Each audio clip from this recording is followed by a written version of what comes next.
Welcome to Release Your Potential Now with Jane, your weekly dose of energy, wisdom, and healing, where we explore how energy shapes your life and how you can shift it to thrive in every area physically, emotionally, and spiritually.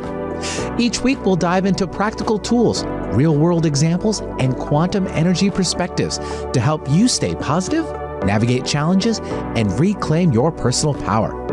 Whether you're dealing with stress, seeking balance, or curious about the energetic world around you, this is your space for insight, growth, and transformation. Why does it sometimes feel like the people closest to you aren't listening? Today, we're looking at how deeper connections begin when you listen differently, react less quickly, and notice the old wounds you may be carrying into the conversation. Welcome to Release Your Potential Now with Jane. I'm Jane Phillips, and this is the third episode in our May series. We've talked about procrastination and about becoming less reactive. Today, we're bringing all of that into your closest relationships, your partner, your friends, your family, because that's where your triggers show up the fastest. It's one thing to stay calm with a stranger. It's another to stay calm when someone you love brushes up against an old wound in you. So why does not listening hurt? Why won't they listen to me is one of the most human questions you'll ever ask. And underneath it is something deeper than the words. You want to feel seen. You want to feel understood. You want to feel safe enough to tell the truth. When you don't feel heard, it can land as rejection. It can whisper, I don't matter. And the moment that feeling gets activated in you, the conversation shifts from connection to protection. Instead of listening, you defend. Instead of getting curious, you argue, and the connection slips away. You and the person across from you may not listen or process the same way. And yes, men and women often communicate differently. But this isn't about putting someone in a box. Still, patterns show up. If you're a woman, you may be able to track several things at once, a tone, expression, what your partner really meant. Women are noted for being able to multitask, doing many things at the same time. And if you're a man, you may be more comfortable focusing on one thing at a time. You may listen for a problem and want to fix it, so you share because you want connection, and your partner listens for what needs solving. You think, he's not listening. He thinks, I'm trying to help. Why are you upset? Neither of you is bad. You're just listening through different filters. I'd like to share a little story that happened to me years ago when I was in commission sales, and I was at a meeting for salespeople. And the speaker had us break into two separate groups and just come up with what one thing we disliked about the other sex, right? So we had men's groups and women's groups. And the men's biggest complaint is that women couldn't focus. In general, this is a generalization. And women's complaint is men could not multitask. And while that is not universally true, there is some wiring in both of our sexes that are a little bit different for the brain. And that stems back, I believe, without any scientific proof, that women were wired to take care of the home and the family and the fire and the meals and the kids. And men were wired to go out and bring home the food. Thousands of years ago, if a man went out to hunt the buffalo or whatever he could bring home for dinner, then if he bunny trailed along the way I can sometimes, being the female part of me, he might want flowers for his wife or his partner. He might want to get herbs to go with the meat, and he'd never have the focus to figure out where the dinner was coming from, the buffalo or whatever, and capture it and bring it home. So, and women, the same thing. If we focused on one thing alone, then maybe dinner didn't get done, the fire went out, the kids wandered off. So there's some piece to that is valid, even without scientific proof. And do know that I'm not saying that women can't focus, because we do, and that men can't do more than one thing at a time, because they do too. But we're wired some way to be a little bit more one or the other. So when you share something as a woman or just as anybody because you want connection and your partner listens for what needs solving, you think he or she is not listening, and he thinks, I'm trying to help. Why are you so upset? And neither of you is bad. You're just listening through different filters. And I want to talk about listening as it's not waiting for your turn to talk. You may think you're listening because you're being quiet, and you're expressing listening by being quiet. But your silence isn't always listening. Sometimes it means I'm waiting for you to stop so I can defend myself. Real listening says, I'm here. I want to understand. I don't have to agree with you to care about what you feel. That kind of listening creates emotional safety, and safety is one of the most important ingredients in any close relationship. So I want to talk a little bit about active listening. When someone is telling you something important, respond in a way that shows you actually heard. In my experience as a practitioner and friend, and over the years, that often means repeating back exactly what you heard them say in their own words, not paraphrasing it. And how this part matters is repeating back what you heard does not mean you agree with them. It only means that you're letting them know that you heard them. You're not signing off on their version of events. You're letting them know their words landed. And the other piece for that is for you to have to repeat exactly means you had to be listening to be able to do that. And it also is going to force you to get more information out of the conversation. So in my work as a medical intuitive and body code practitioner, listening isn't just about hearing the words, as we said above. It's about hearing what's underneath. You may say, I'm fine, but underneath is grief. Or I'm just angry, but underneath is hurt. I don't care, but underneath is fear of rejection. When you come in with an issue, your subconscious always takes you straight to the trapped energy or emotional imprint feeding it. Your conscious mind says, my partner never listens. Your subconscious reveals an old wound about being ignored or a belief that says, I don't matter. If that energy is still active in you, it shapes how you walk into your next conversation. You arrive already braced, and a small comment can suddenly feel enormous and trigger you. And that's how your past enters your present. You're talking with your partner, for example, about something simple, the dishes, a text that didn't get answered, and suddenly your energy shifts. One of you gets defensive, the other one gets louder, the original topic disappears completely, and now your conversation is about respect, safety, and old hurt. It happens with your friends too. A friend cancels or plans or gives you advice when you wanted comfort, and an old wound wakes up. Being left out, being replaced, not mattering. Once those wounds are active in you, you stop responding to what's happening now and start responding to what happened before. And the person in front of you often has no idea that they just touched an old wound. I'd like to go into 3 things to think about here. We have defensiveness, triggers, and shutdown. And the 3 common ways that many people react, that you might react, is with defensiveness, and you get defensive when you feel accused. Even if your partner is just sharing how she or he feels, you may hear, you're the problem. So instead of listening, you start building a case to defend yourself. The second thing is a triggered reaction, is when your emotional charge becomes bigger than the moment. Your body is activated, the impulse is to defend, attack, or escape takes over. And the third one is you just simply shut down as a form of protection. You may not get louder, you disappear. You go quiet, say, I'm fine, when you're not, and leave emotionally, even if you stay in the room. None of this is about blaming yourself. It's about recognizing your pattern, because once you see it, you can interrupt it.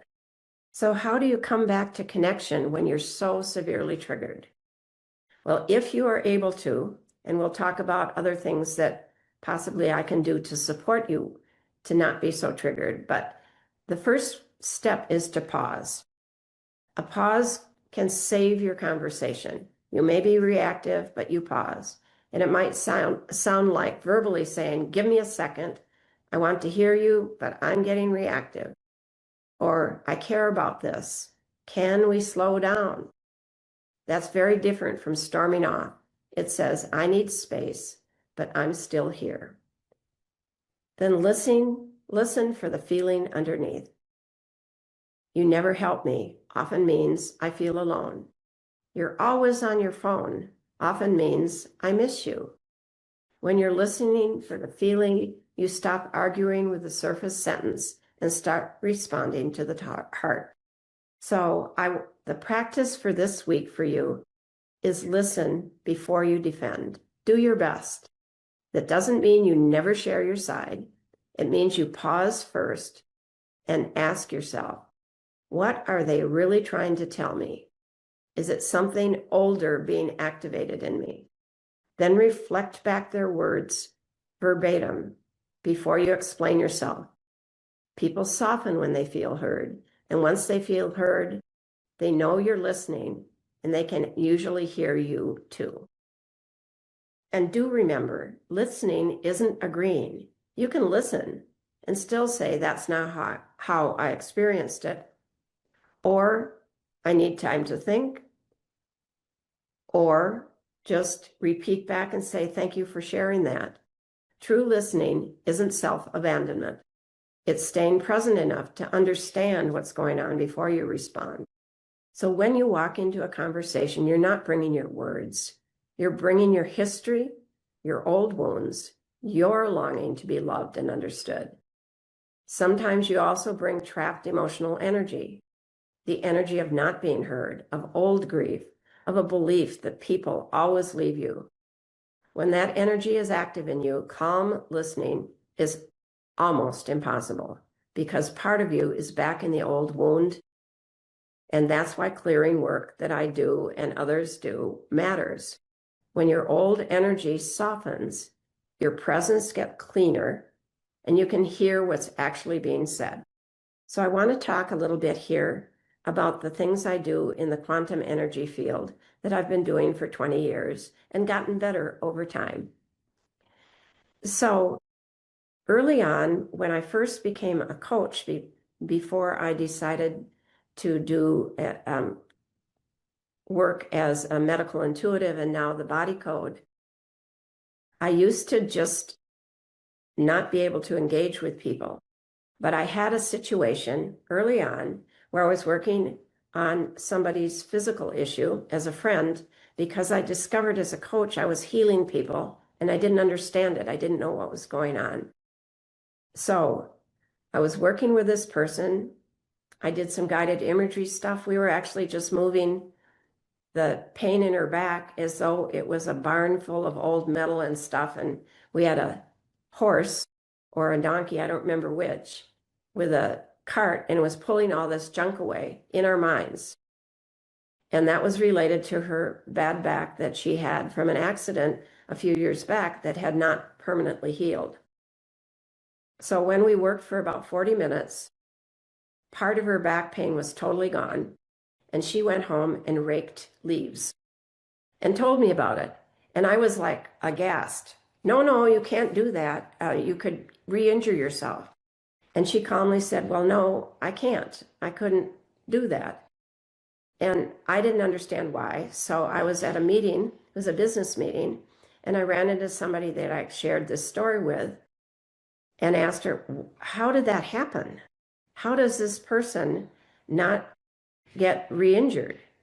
And the person I was talking to at a business meeting, I did not expect to understand this, said, "Oh, that's because you've removed the thought or the energy from cellular memory of that person.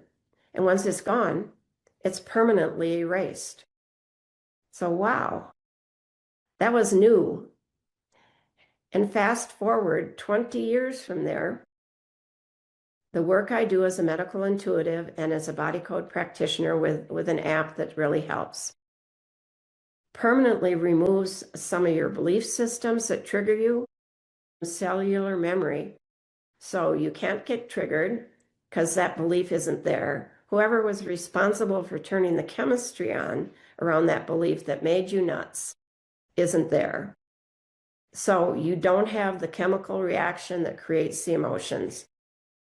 And you can just move forward without maybe having to do as many of the pause practices. It'll be much easier to do some of these.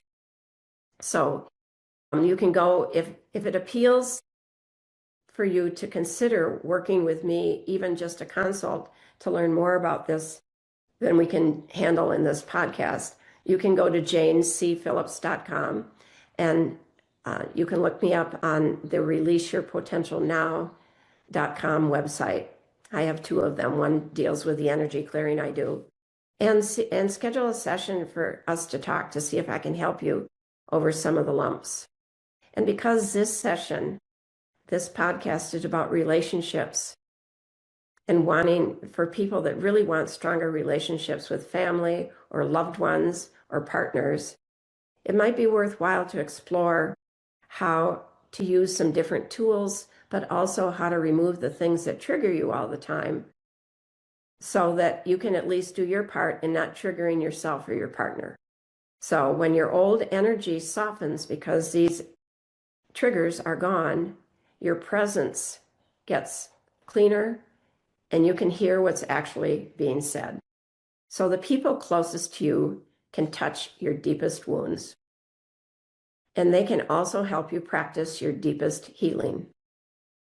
When a conversation starts to go sideways, pause and ask yourself, am I listening or am I preparing to defend? What old wound might be getting touched in me? Or how can I come back to connection? So this week, I want you to practice listening before defending and trying to tell your side of the story. Try active listening. Repeat back what you actually heard. And I mean verbatim. Because if you paraphrase, you are not using your partner's or your friend's exact languaging. And they will let you know. They'll say, no, I didn't say that. I said this. And now you get to repeat that back. And that allows you to really hear what they're saying. Not just what you think they're saying, but you actually heard them say. You'll be surprised when you do this, how quickly things soften when the person in front of you feels truly heard. So think about this for this week. This is one of my most important podcasts because relationships and connection this year are very important.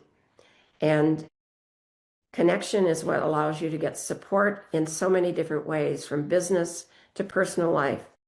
So thank you for listening to Release Your Potential Now with Jane. I'm Jane Phillips.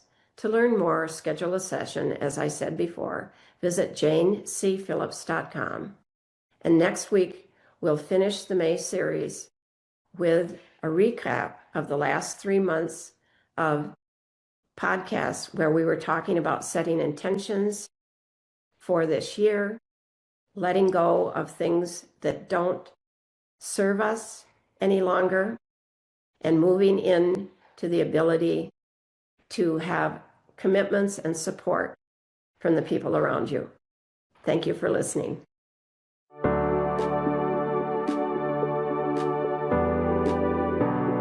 You've been listening to Release Your Potential Now with Jane, your weekly dose of energy wisdom and healing. Tune in on Transformation Talk Radio to unlock the power of energy healing and transform your life one insight at a time. Share this episode with a friend who's feeling stuck and might benefit from a little extra support. on their journey. Together, we can create a ripple effect of healing and positivity, empowering individuals to live healthier, more joyful lives. Are you ready to gain control of your life and health? Then visit janecphillips.com to book a session, join a workshop, or explore how energy wisdom can help you heal and thrive.